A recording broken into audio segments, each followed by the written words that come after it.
Xbox just dropped the biggest Halo news in years.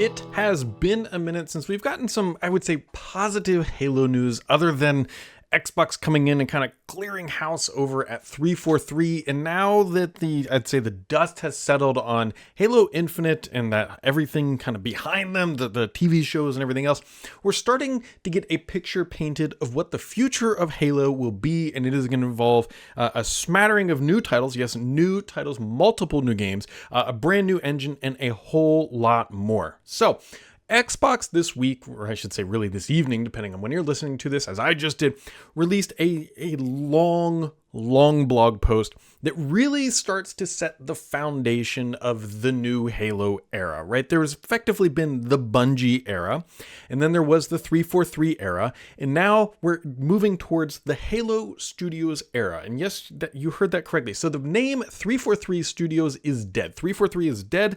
Long live Halo Studios. Now, it's effectively the same thing, but we all know that management has been cleared out and they're trying to get like a fresh start here. And I mean a literal fresh start, because the biggest news coming out of this blog post is that they are moving to Unreal Engine 5. Now, this had been rumored for a while, but it is now official. They're getting rid of slip space, and the blog post really goes into why, and it's not all that surprising. In today's age, keeping your engine up to date and moving along with modern standards and everything that gamers expect, it is difficult, it's expensive, and it requires a lot of people and a lot of overhead. And I think the reality here is the thing that has been holding Halo back has been slip space. And they don't quite come out and say like, hey, slip space was garbage. But the reality is it just wasn't great. And so it just, on a go-forward basis, it just didn't make sense. So they're making the tough decision and they're moving to Unreal Engine. Now, there's a lot of reasons why people think Slip Space was great, right? It had that Halo feel, and we all know what that Halo feel is. It's hard to describe, but once you play it, you know what that is. So keeping that in mind, right, you got to understand that, like, hey, hopefully they'll be able to recreate that in Unreal Engine 5. And I think this is absolutely the right move. On many different metrics, I think that this is the right move. First of all, Unreal Engine is just like, it's the WordPress of the gaming industry. It is very easy to onboard talent. It's very easy to find talent. You don't have to train them. Many people know Unreal Engine 5. Very few people know Slip Space at the end of the day. So this is really just going to help modernize not Halo Infinite, but future Halo games will be modernized on Unreal Engine, and they will absorb all of the goodness that comes with Unreal Engine 5. Now, granted, they have their work cut out for them to make a Halo game feel like Halo and not just any other title that runs on Unreal, but I feel like they're in a good position to be doing that. So Slip Space is dead. Long live Unreal Engine 5. Now, titles like Halo Infinite will continue to be updated, which we'll talk about here in a second. But this is the right move for the games ahead.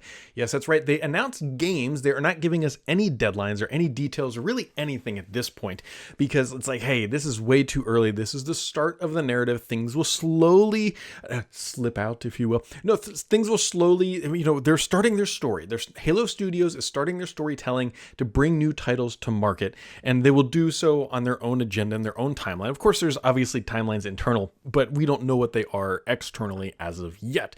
But these games will come to market using Unreal, and I cannot wait to see what they actually look like, which we will get a glimpse of here in just a second. So the other thing that they have done, they've built this thing called Foundry. Now, Foundry it's not a game. They were very clear that it is not a game, but at the same time, it's not a tech demo. Like, it's something more than a tech demo.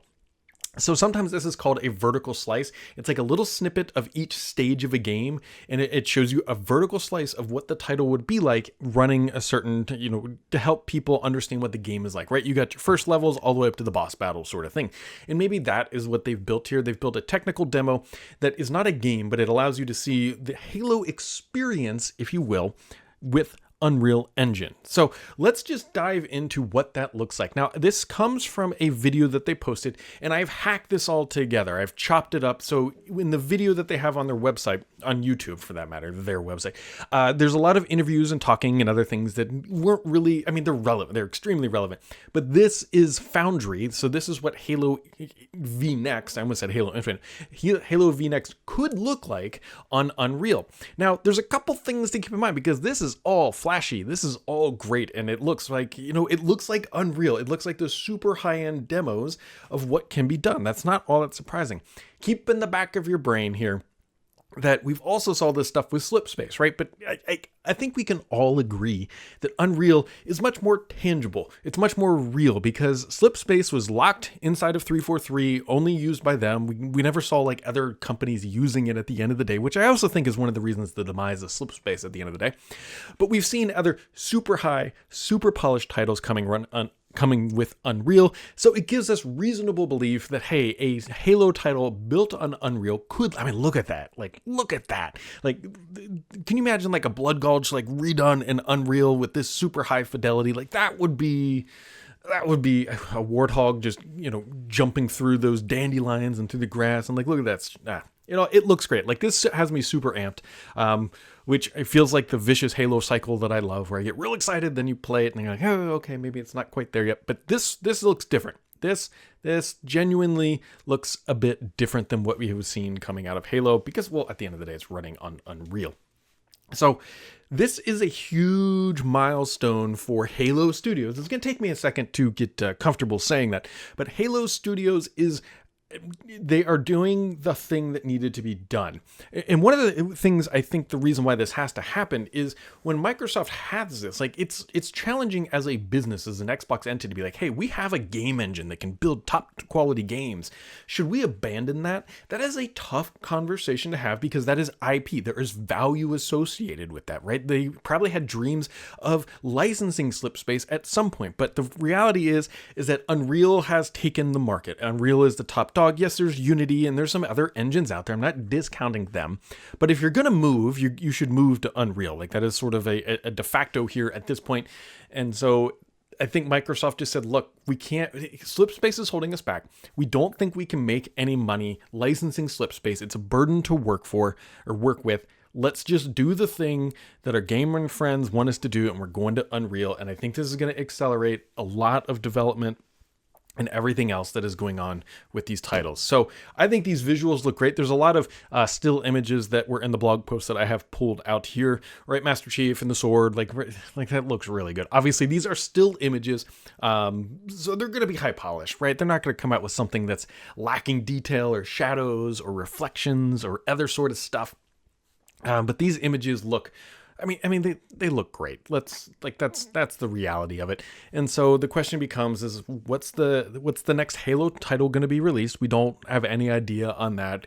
The question also becomes, because it's new Halo Studios, although it's like a lot of the same DNA, like, and by I mean a lot, I mean a significant amount. Like, where's the storytelling coming from? We don't have any of those details, unfortunately. But we do know that at least the visuals will be pretty polished. Now, one of the things that I think is really important and probably very intentional that they did not show here, like we don't see any Spartans jumping around. We don't see any warthogs driving around. We don't see any ghosts. Like we don't see any ships. This is purely atmospheric content at its highest level. And that kind of looks like Yosemite at its highest level. And so the movement of the characters, it's to be determined if the Halo feel is still going to be there at the end of the day. But it has been a rough ride for Halo. There's no doubt about it. The past 3-4 years have been challenging, is putting it politely, to say the least. This gives them at least a fresh start and a fresh direction. And maybe this time they can, build a banger that is really going to help propel Xbox at the end of the day. Now, if you are a fan of Halo Infinite, fret not. They're not giving up on Halo Infinite. Actually, they announced, this week, that third-person mode is coming to Halo. It's not everything is third-person, but you will be able to play as a third-person character.